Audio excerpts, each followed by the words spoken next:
और शक्ति का अर्थ हुआ कि एक एक व्यक्ति का विचार करके कोई घटना वहां से नहीं घटती। जैसे नदी बह रही है, किनारे जो दरख्त होंगे उनकी जड़ें मजबूत हो जाएंगी, उनमें फूल लगेंगे, फल आएंगे। नदी की धार में जो पड़ जाएंगे उनकी जड़ें उखड़ जाएंगी, बह जाएंगे, टूट जाएंगे। नदी को ना तो प्रयोजन है कि किसी वृक्ष की जड़ें मजबूत हो और ना प्रयोजन है कि कोई वृक्ष उखाड़ दे। नदी बह रही है। नदी एक शक्ति है, नदी एक व्यक्ति नहीं है। लेकिन निरंतर ये भूल हुई कि हमने परमात्मा को एक व्यक्ति समझ रखा है। इसलिए हम सोचते हैं जैसे हम व्यक्ति के संबंध में सोचते हैं। हम कहते हैं वो बड़ा दयालु है, हम कहते हैं वो बड़ा कृपालु है, हम कहते हैं वो सदा कल्याण ही करता है। ये हमारी आकांक्षाएं हैं जो हम उस पर थोप रहे हैं।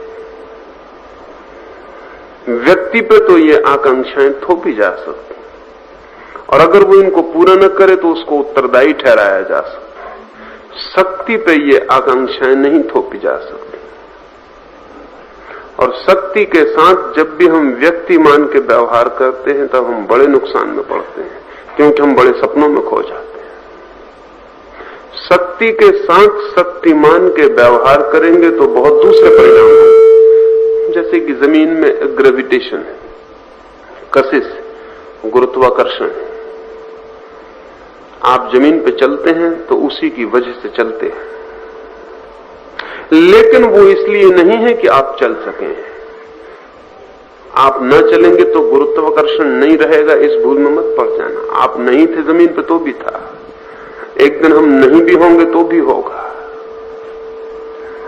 और अगर आप गलत ढंग से चलेंगे तो गिर पड़ेंगे, टांग भी टूट जाएगी, वो भी गुरुत्वाकर्षण के कारण ही होगा। लेकिन आप किसी अदालत में मुकदमा न चला सकेंगे, क्योंकि वहां कोई व्यक्ति नहीं है। गुरुत्वाकर्षण एक शक्ति की धारा है। अगर उसके साथ व्यवहार करना है तो आपको सोच समझ के करना होगा।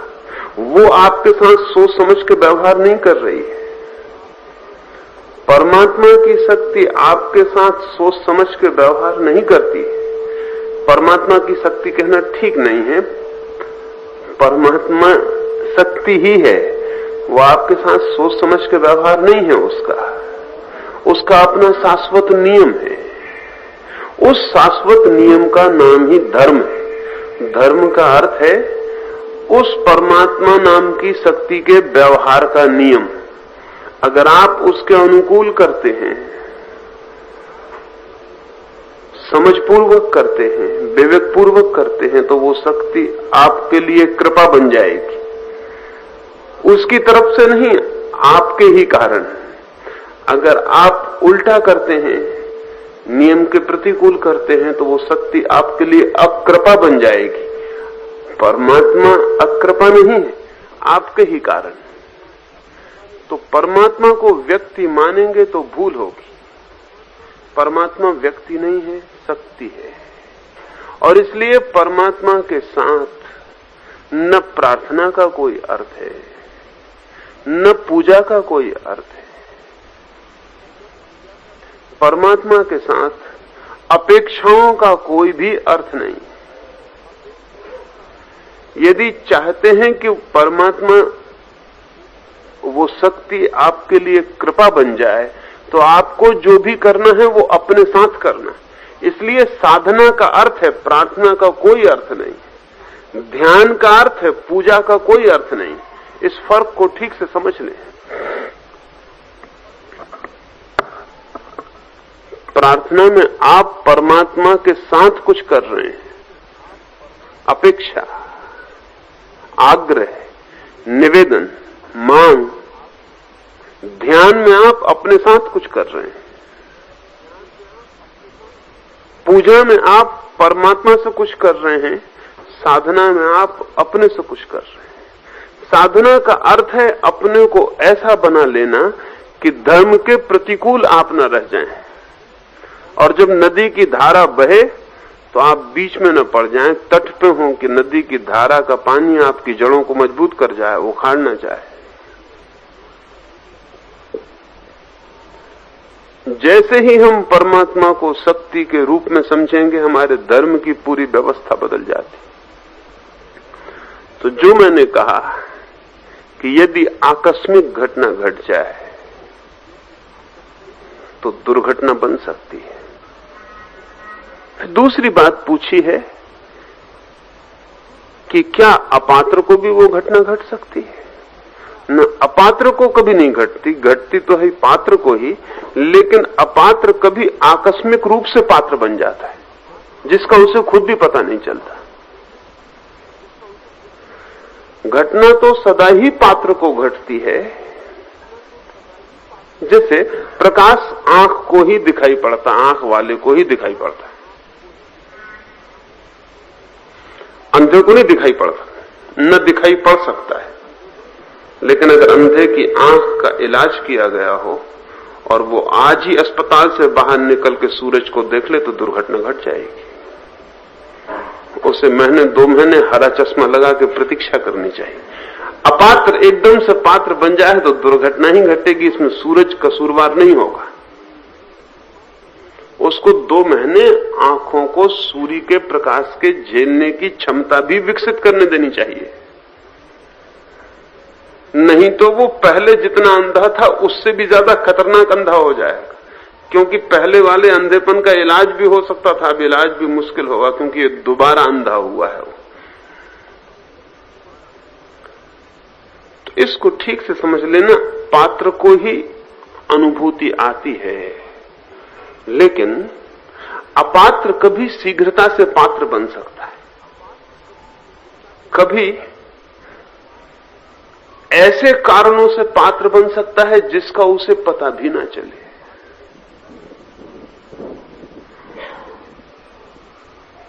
और तब दुर्घटना के सदा डर है, क्योंकि शक्ति अनायास उतर आए तो आप झेलने की स्थिति में नहीं होते। ऐसा समझ लें, एक आदमी को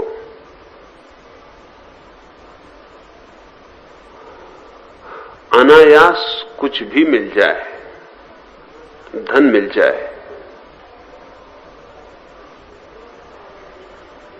तो धन के मिलने से दुर्घटना नहीं होनी चाहिए, लेकिन अनायास मिलने से दुर्घटना हो जाएगी। अनायास बहुत बड़ा सुख भी मिल जाए तो भी दुर्घटना हो जाएगी, क्योंकि उस सुख को भी झेलने के लिए क्षमता चाहिए। सुख भी धीरे धीरे ही मिले तो हम तैयार हो पाते हैं, आनंद भी धीरे धीरे ही मिले तो हम तैयार हो पाते हैं, क्योंकि तैयारी बहुत सी बातों पर निर्भर है और हमारे भीतर झेलने की क्षमता भी बहुत सी बातों पर निर्भर है। हमारे मस्तिष्क के स्नायु, हमारे शरीर की क्षमता, हमारे मन की क्षमता, सबकी सीमा है। और जिस शक्ति की हम बात कर रहे हैं वो असीम है। वो ऐसा ही है जैसे बूंद के ऊपर सागर गिर जाए, तो बूंद के पास कुछ पात्रता चाहिए सागर को पी जाने की,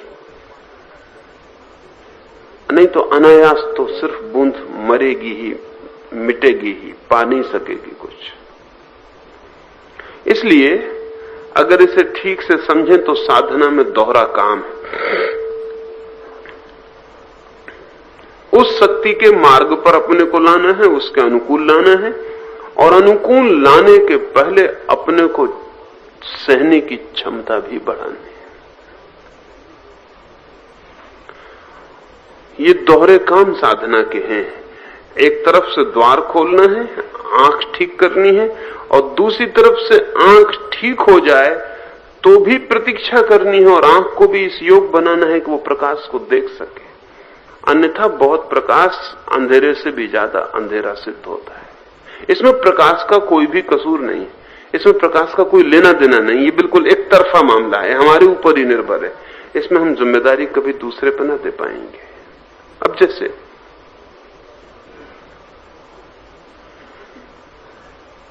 आदमी के तो जन्मों जन्मों की यात्रा है, उस जन्मों जन्मों की यात्रा में उसने बहुत कुछ किया है, और कई बार ऐसा होता है कि वो बिल्कुल पात्र होने के इंच भर पहले छूट गया। वो पिछले जन्मों की सारी स्मृतियां उसकी खो गई, उसे कुछ पता नहीं है। यदि आप पिछले जन्म में किसी साधना में लगे थे और 99 डिग्री तक पहुंच गए थे, 100वीं डिग्री तक नहीं पहुंचे थे, अब वो साधना भूल गई, वो जीवन भूल गया, वो सारी बात भूल गई, लेकिन 99 डिग्री तक की जो आपकी स्थिति थी वो आपके साथ है। एक दूसरा आदमी आपके पास में बैठा हुआ है, वो एक ही डिग्री पर रुक गया है, उसको भी कोई पता नहीं है। आप दोनों एक ही दिन ध्यान करने बैठे तो भी आप दोनों अलग अलग तरह के आदमी हैं। उसकी एक डिग्री बढ़ेगी तो अभी कोई घटना घटने वाली नहीं है, वो 2 ही डिग्री पे पहुंचेगा। आपकी एक डिग्री बढ़ेगी तो घटना घट जाने वाली है। ये आकस्मिक ही होगी आपके लिए घटना, क्योंकि आपको कोई अंदाज भी नहीं है कि 99 डिग्री पे आप थे। आप कहां हैं इसका अंदाज नहीं,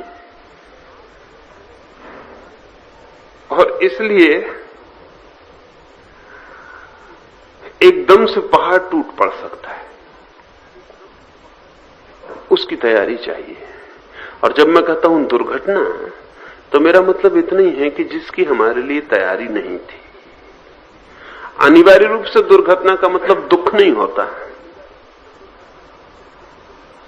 दुर्घटना का इतनी मतलब होता है कि जिसके घटने के लिए हम अभी तैयार न थे।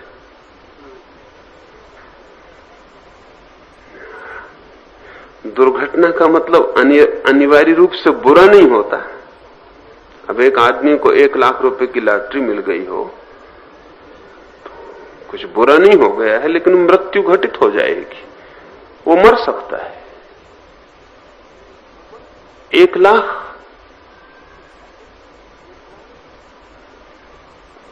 ये उसके हृदय की गति को बंद कर जा सकते हैं। दुर्घटना का मतलब इतना है कि जिस घटना के हम अभी तैयार न थे। और इससे उल्टा भी हो सकता है, अगर कोई आदमी तैयार हो और उसकी मृत्यु आ जाए तो जरूरी नहीं कि मृत्यु दुर्घटना ही हो। अगर कोई आदमी तैयार हो, सुकरात जैसी हालत में हो, तो वो मृत्यु को भी आलिंगन करके स्वागत कर लेगा, और उसके लिए मृत्यु तत्काल समाधि बन जाएगी, दुर्घटना नहीं। क्योंकि उस मरते क्षण को वो इतने प्रेम और आनंद से स्वीकार करेगा कि वो उस तत्व को भी देख लेगा जो नहीं मरता है। हम तो मरने को इतनी घबराहट से स्वीकार करते हैं कि मरने के पहले बेहोश हो जाते। मरने की प्रक्रिया हम होश पूर्वक नहीं अनुभव कर पाते, मरने के पहले बेहोश हो जाते। इसलिए हम बहुत बार मरे हैं, लेकिन मरने की प्रक्रिया का हमें कोई पता नहीं। एक बार भी हमें पता चल जाए कि मरना क्या है, तो फिर हमें कभी भी ये ख्याल नहीं उठेगा कि मैं और मर सकता हूं, क्योंकि मौत की घटना घट जाएगी और आप पार खड़े रह जाएंगे। लेकिन ये होश में होना चाहिए।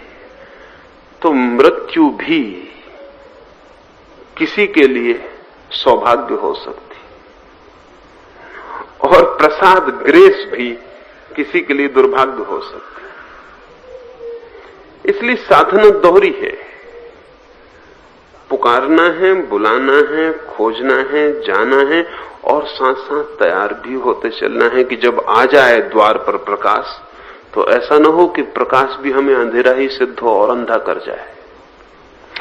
इसमें एक बात अगर ख्याल रखेंगे जो मैंने पहले कही, तो अड़चन न होगी। अगर परमात्मा को व्यक्ति मान लेंगे तो फिर बहुत अड़चन हो जाती, अगर शक्ति मानेंगे तब कोई अड़चन नहीं।